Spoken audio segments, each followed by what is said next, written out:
Сәлеметсіздер ме? География пәні 11 сынып. Бүгінгі сабақтың тақырыбы адамзаттың ғаламдық проблемалары. Сабақтың мақсаттары. Оқушыларға ғаламдық проблемалар мен олардың пайда болу себептері туралы түсінік қалыптастыру. Оқушылардың өз бетімен ғылыми ой қорытындыларын жасай алуға жетелеу. Сонымен қатар, оқушыларды жауапкершілікке, тиянақтылыққа, еңбекқорлыққа тәрбиелеу. Ғаламдық проблемалар дегеніміз не? Ғаламдық проблемалар дегеніміз барлық адамзатқа қатысты шешуді қажет ететін мәселелер. Ол барлық елдер арасындағы өзара байланыс, табиғат пен адамзат арасындағы байланыс, табиғатты үнемді пайдалану жолдары. Ғаламдық сұрақтар, ғаламдық шешімді қабылдауды халықаралық бірлестік арқылы шешуді талап етеді. Ғаламдық проблемалардың түрлері. Ғаламдық проблемалардың түрлеріне қарусыздандыру және дүниежүзілік бейбітшілік, табиғи ортаның ластануына байланысты экологиялық проблемалар, дамушы елдердегі халық санының өсуіне байланысты демографиялық жағдайлар, артта қалған елдердегі азық-түлік жетіспеуден туындайтын проблемалар, энергетикалық және шикізат проблемалары, артта қалушылықты болдырмау, артта қалған елдерге көмек көрсету және дүниежүзілік мұхит проблемасы жатады. Қарусыздандыру және дүниежүзілік бейбітшілік. Осы проблемалардың ішінен бейбітшілікті сақтау проблемасын бірінші кезекке қоюға болады. Себебі жер бетінде тіршіліктің сақталуының өзі тікелей бейбітшілікке тәуелді екендігі рас.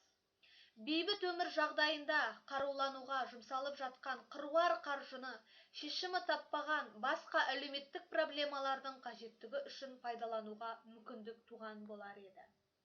Экологиялық проблемаларды ғаламдық сипатына қарай екінші кезекке қоюға болады.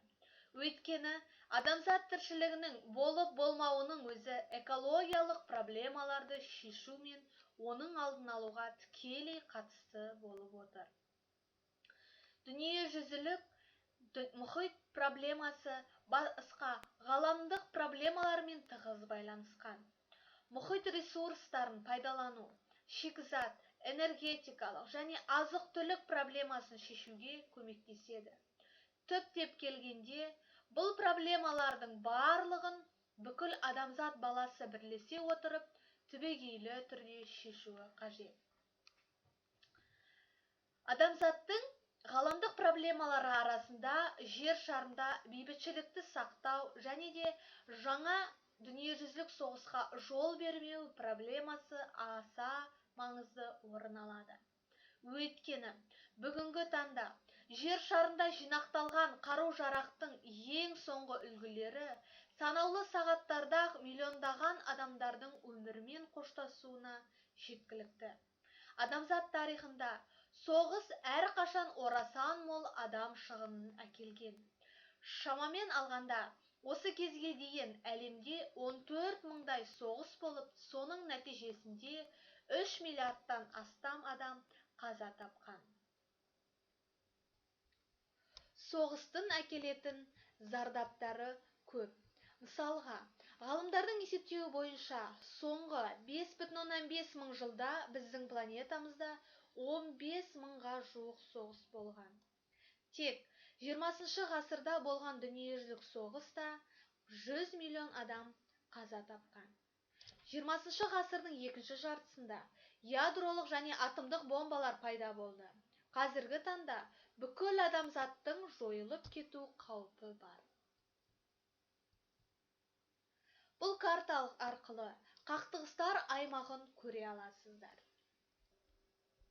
Ғалымдар ядролық қаруды пайдалану жер шарындағы климаттық жағдайдың түбегейлі өзгерісіне әкелетінін анықтап отыр. Алысқа бармай-ақ, Чернобыль атом электростанциясындағы жарылыс ядролық апат зардаптарының бір елдің деңгейінде қалып қоймайтындығын тағы да дәлелді. Сондықтан бейбітшілікті сақтау мен жаңа дүниежүзілік соғысты болдырмауда ядролық қаруға ие мемлекеттердің бұл қарудан бас тартуы аса маңызды болып табылады. Қазақстан Республикасы ядролық қарудан өз еркімен бас тартқан дүниежүзіндегі бірден-бір ел. Бейбітшілік, қауіпсіздік, қарусыздандыру, қақтығыстарды шешу бойынша халықаралық қауымдастық бағдарламасы халықаралық үкіметтік емес ұйымдар мен қоғам, билік арасындағы өзара қатынас пен көмек көрсету бағытында қабылданған. Тақырыпқа байланысты тапсырмаларға келсек. Бірінші тапсырма: ақш, Қазақстан, Қытай, Иран елдерінің әскери шығындарының жалпы ішкі өнімдегі үлесін анықтау. Екінші тапсырмада милитаризмге сипаттама беру. Бекіту сұрақтарына келетін болсақ, ғаламдық проблемалар дегеніміз не? Қалай түсіндіңіздер? Өз мысалдарыңызды келтіріңіздер. Екінші сұрақ: артта қалушылықты болдырмау үшін артта қалған елдерге қандай көмек көрсетілуі тиіс? Сіздің ойыңыз қандай? Үй жұмысына А деңгейінің оқушылары ғаламдық проблемалар туралы реферат дайындау. Б деңгейінің оқушылары ғаламдық проблемалар туралы презентация дайындау.